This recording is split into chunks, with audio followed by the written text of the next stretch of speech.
Hi everybody, this is the UPPAbaby Minu. This is UPPAbaby's travel stroller. Let me show you the features. We've got a pull-out 50 plus sunshade, which lives in the hood. We've got a very large hood, beautiful long seat.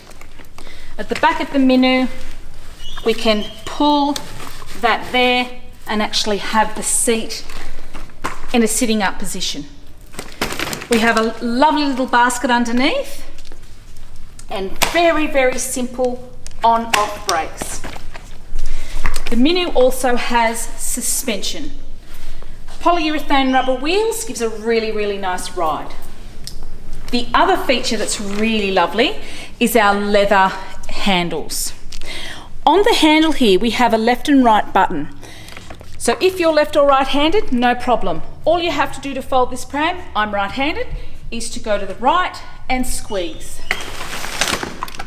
As you can see, it's a one-handed fold. We can either lift it by the handle or we can pop that over our shoulder and on our way through the airport. And that's our Minu. Your first smile